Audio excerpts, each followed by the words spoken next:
அந்த மிதுன ராசிக்காரங்களுக்கு கடந்த காலங்களில் வந்து ராகுகேது பிரச்சனை, பல பிரச்சனை இருந்துச்சு.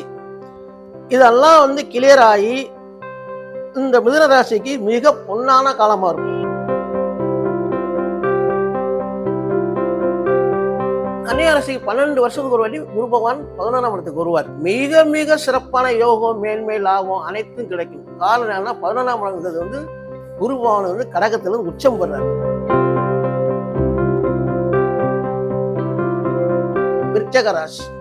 விருச்சக ராசிக்கு வந்து குரு பகவான் 9ஆம் இடத்துக்கு வர்றார். பூர்வ புண்ணியாதிபதி பாக்கியஸ்தானத்தில் உட்கார்ந்து ஒரு வருஷம் உச்சம் பெறதுனால விருச்சக ராசிக்கு அதிக நன்மைகள் கிடைக்கும்.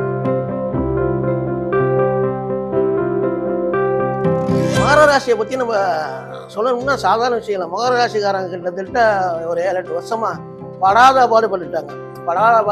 எனக்கு தெரியும். நம்ம கிளைண்ட்லாம் நிறைய பேர் இருக்காங்க, பார்த்துருக்கேன். கண் கூட நேரடியாக அனுபவ ரீதியாக பார்த்துருக்கேன்.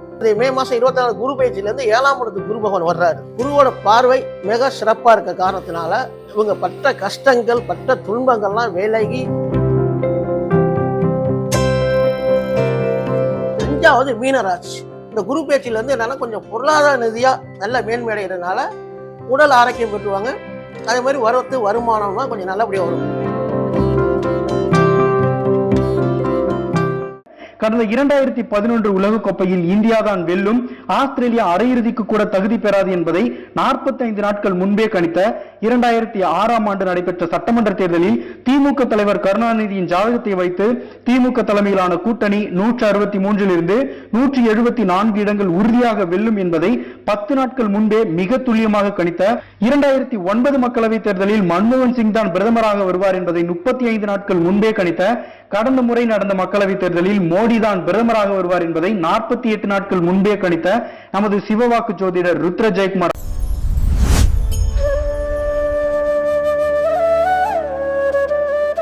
ஐயா வணக்கம். மே 26, 2026, 27 குரு பயிற்சி இப்ப நடக்க பொழுது, அந்த குரு பயிற்சியில எந்தெந்த ராசிகளுக்கு சாதகமா எல்லாமே அமையும் அப்படின்றத கொஞ்சம் விவரமா தெளிவா சொல்ல முடியுமா? ஓம் சிவாய நம. ரொம்ப முக்கியமான செய்தி, அனைவரும் எதிர்பார்க்கக்கூடியதுதான். இப்போ நம்ம குரு பயிற்சியை பற்றி லாஸ்ட்டாக ஒரு வீடியோ விட்டுருக்கோம் 12 ராசின்னு சொல்லி. இப்போ நம்ம என்ன பண்ணுறோம்னு கேட்டிங்கன்னா, இந்த குரு பயிற்சியில் வந்து மிக ஒரு 5 ராசிக்காரர்களுக்கு உச்சத்தை தொட போகிறாங்க. அந்த 5 ராசி என்னன்னா அந்த ராசிக்கு என்னென்ன பலன்களை விரிவாக சொல்கிறாங்க, கவனிச்சு கேட்டுங்க. இதில் வந்து பார்த்தீங்கன்னா முதல்ல வந்து இந்த அதாவது குரு பயிற்சி வந்து 26/5/2026 அன்று குரு பயிற்சி. இந்த குரு பகவான் பயிற்சியிலேருந்து என்ன கேட்டிங்கன்னா மிதுனத்துலேருந்து கடகத்துக்கு வர்றார். இந்த இதுபடி முதல்ல பார்த்தீங்கன்னா மிதுன ராசிக்கு 2ஆம் இடத்துக்கு வர்றார் குரு பகவான். மிதுன ராசிக்கு 2ஆம் இடத்துக்கு வர்றப்ப அவர் கண்டிப்பாக அந்த மிதுன ராசிக்காரங்களுக்கு கடந்த காலங்களில் வந்து ராகுகேது பிரச்சனை, பல பிரச்சனை இருந்துச்சு. இதெல்லாம் வந்து கிளியர் ஆகி இந்த மிதுன ராசிக்கு மிக பொன்னான காலமாக இருக்கும். இந்த 2ஆம் இடத்துக்கு வரப்ப என்னென்ன நடக்குன்னு கேட்டிங்கன்னா, தடைப்பட்ட காரியங்கள் அனைத்து காரியங்களும் நடக்கும் நல்லபடியாக. தடைப்பட்ட காரியங்கள் வந்து வேலை வாய்ப்பில் உள்ளவங்க, திருமணம் தடைப்பட்டவங்க, திருமணம் நடக்காதவங்க, பல கோயிலுக்கு போய் போய் நடக்காமல் இருந்தவங்களுக்கெல்லாம் வீட்டில் குடும்பத்தில் சுப நிகழ்ச்சி, சுப காரியங்கள் நடக்க வாய்ப்பு இருக்குது. சில பேர் படிப்பில் தடையாக இருக்கும், அதெல்லாம் பாஸ் ஆகிடுவாங்க. வேலை கிடைக்காம இருப்பாங்க, வேலை கிடைக்கும். அதனால் மிதுன ராசியை பொறுத்த வரைக்கும் இந்த குரு பயிற்சி மிக சிறப்பாக இருக்குது. இப்போ அடுத்து பார்த்தீங்கன்னா இந்த 5 ராசி சொன்ன பாருங்க, அதில் வந்து ஒரு ராசி வந்து மிதுன ராசி. 2வது பார்த்தீங்கன்னா உங்களுக்கு இந்த ஜாதகத்தில் கன்னியா ராசிக்கு 12 வருஷத்துக்கு ஒரு வாட்டி குரு பகவான் 11ஆம் இடத்துக்கு வருவார். அந்த அடிப்படையில் வர்ற மே 26ஆம் தேதி குரு பகவான் பயிற்சி 11ஆம் இடத்துக்கு வர்றார். மிக சிறப்பான யோகம், மேன்மை, லாபம் அனைத்தும் கிடைக்கும். காரணம் என்னன்னா 11ஆம் இடங்கிறது வந்து குரு பகவான் வந்து கடகத்திலிருந்து உச்சம் பெறார். அப்போ அந்த ஒரு வருஷம் காலகட்டத்தில் குரு பயிற்சி 2 குரு பயிற்சி டெம்பரவரி அதிசாரம் பெற்று வர்றாரு. அது ஒன்றும் பிரச்சனை இல்லை. இந்த 11க்கு வந்து 12 வருஷத்துக்கு வரப்ப மிக முக்கியமான விஷயங்கள்லாம் கைகூடும். எல்லா விஷயங்களையும் பார்த்தீங்கன்னா உங்களுக்கு அரசியலாக இருக்கட்டும், அரசாங்க உதவியாக இருக்கட்டும், வீடு கட்டாமல் இருக்கட்டும், காரு சம்பந்தமானது, எது சம்பந்தமான தொழில் அனைத்துலேயும் முன்னேற்றம் மேன்மை மிக சிறப்பாக இருக்கும் கன்னியா ராசிக்கு.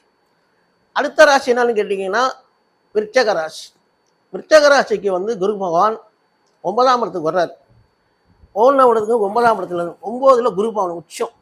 மீனராசியை பொறுத்த வரைக்கும் 2, 5க்குரியவர். 2ஆம் இடங்கிறது குடும்பம் தான வாக்கு, 5ஆம் இடங்கிறது பூர்வ புண்ணியஸ்தானம், போன ஜென்மத்தை பற்றி குறிக்கிறது, புத்திரர்களை பற்றி குறிக்கிறது, அந்த மாதிரி அமைப்பு. அந்த அடிப்படையில் குருபவன் பூர்வ புண்ணியாதிபதி பாக்கியஸ்தானத்தில் உட்கார்ந்து ஒரு வருஷம் உச்சம் பெறதுனால விருச்சிக ராசிக்கு அதிக நன்மைகள் கிடைக்கும். நிறைய யோகங்கள், மேன்மைகள், பொன்பொருள் சேர்க்கை, அந்த மாதிரி உத்தியோக தடை இருந்தால் தடை நிவர்த்தியாகும். தொழிலில் மந்தமாக தொழில் மந்தங்கள் நீங்கி அமோக வெற்றி பெறுவாங்க.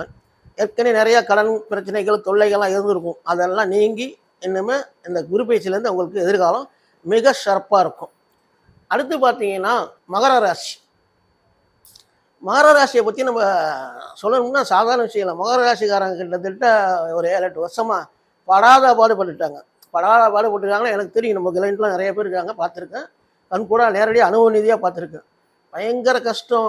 தொழிலில் போயிட்டு, உத்தியோகம் போயிட்டு, வருமானம் இல்லை, நஷ்டம், பார்ட்னருக்குள்ளே பிரச்சனை, பிரிவினை, குடும்பத்துக்குள்ளே பிரச்சனை, மருத்துவ செலவு, கடன்கள் வாங்கி கொடுக்க முடியாமல் அசிங்கப்படுறது, அவ்வளோ பிரச்சனையை சந்திச்சிருக்காங்க.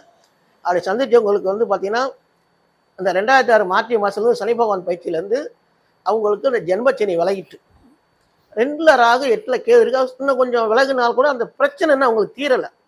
காரணம் வந்து 2ஆம் இடத்துல ராகு போகணும், 8ஆம் இடத்துல கேது போனதுனால அது கொஞ்சம் இதாக இருக்குது.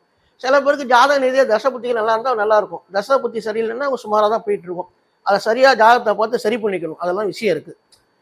அப்போ இந்த மாதம் 24 மே மாதம் 24 குரு பயிற்சியிலேருந்து 7ஆம் இடத்துக்கு குரு பகவான் வர்றாரு. 12-3 கூடிய 7ஆம் இடத்துலேருந்து உச்சம் போட்டு ராசியை பார்க்குறாரு, 3ஆம் இடத்தையும் பார்க்குறாரு. மகர ராசியை பொறுத்த வரைக்கும் குருவோட பார்வை மிக சிறப்பாக இருக்க காரணத்தினால இவங்க பட்ட கஷ்டங்கள், பட்ட துன்பங்கள்லாம் விலகி நல்ல முன்னேற்றம், பொருளாதார ரீதியாக நல்ல முன்னேற்றம், உடல் சம்பந்தமானது, மன சோர்வு சம்பந்தமான விஷயங்கள் எல்லாம் விடுபட்டு வாழ்க்கையில் நல்ல யோகத்தையும் மேன்மையும் நிச்சயம் அடைவாங்க. அவங்க நினைக்கிற விஷயம்லாம் நடக்கும். இன்னுமே கவலையே பட வேணாம். அடுத்த ராகுகேது பற்றி ஐப்பசி மாதம் 11ஆம் மாதம் வருது. அது கொஞ்சம் ஜாதகத்தை பார்த்துக்கிறது நல்லது. அடுத்து இப்போ நான் சொல்லவே கடைசியாக 5வது ராசி. 5வது ராசிங்கிறது பார்த்தீங்கன்னா 5 ராசிக்கு நல்லா இருக்குன்னு சொன்னேன். அதில் வந்து மிதுனம் 1, 2வது வந்து கன்னி ராசி, 3வது விருச்சிக ராசி, 4வது மகர ராசி, 5வது மீன ராசி. மீன ராசிக்கு ராசி அதிபதியே குரு பகவான். 1-10 கூடியவர். 1ஆம் இடங்கிறது ராசி, 10ஆம் இடங்கிறது ஜீவனஸ்தானம், தொழில் ஸ்தானம், உத்தியோகம் பற்றி பேரு புகழ் எல்லாத்தையும் குறிக்கிற இடம். அந்த 1-10 கூடிய குரு 12 வருஷத்துக்கு ஒரு முறை உச்சம் பெறுவார். எங்கே? 5ஆம் இடத்துல. அவருக்கு 5ஆம் இடம், மீனத்துக்கு 5ஆம் இடம் கடகம். அந்த கடகத்தில் உச்சம் பெறுவார் குரு பகவான். அந்த உச்சம் பெறதுனால வேலை வாய்ப்புகள் சம்பந்தமானது, சுபகாரியங்கள் சம்பந்தமானது, இடம் வாங்குறது, வீடு கட்டுறது, கார் வாங்குறது, பொருள் சேர்க்கை, ஃபைனான்ஸ் சம்பந்தமானது அபிவிருத்தி அடைகிறது. ஏற்கனவே உள்ள கடன்கள் நிவர்த்தி அடைகிறது. உடல் உபதைகள்லாம் கொஞ்சம் மருத்துவ செலவு விரயம்லாம் கொஞ்சம் குறைய ஆரம்பிக்கும். காரணம் என்னன்னா ஜென்மத்தில் சனீஸ்வரன் 7ல் நடந்துட்டு இருக்கிறதுனால சில காரிய தடைகள்லாம் இருக்குது. இந்த குரு பேச்சிலேருந்து என்னன்னா கொஞ்சம் பொருளாதார நிதியாக நல்ல மேன்மை அடைகிறதுனால உடல் ஆரோக்கியம் பெற்றுவாங்க. அதே மாதிரி வருமானம்லாம் கொஞ்சம் நல்லபடியாக வரும். பொதுவாகவே பொருளாதாரம் நல்லா வந்தாவே பிரச்சனையை சால்வ். அந்த மாதிரி இப்போ நான் சொல்லியிருக்க 5 ராசியை பார்த்தீங்கன்னா நல்லா திருப்பி சொல்கிறேன். மிதுன ராசி 2ஆம் இடத்துக்கு வரார் குரு பகவான், கன்னியா ராசிக்கு 11ஆம் இடத்துக்கு வர்றார், விருச்சிக ராசிக்கு 9ஆம் இடத்துக்கு வர்றார், மகர ராசிக்கு 7ஆம் இடத்துக்கு வர்றார், மீன ராசிக்கு 5ஆம் இடத்துக்கு வர்றார். அந்த 5 ராசிக்கு மிக ராஜயோகம் அமோகமாக இருக்கும். நன்றி, வணக்கம். ஓம் சிவாய நம.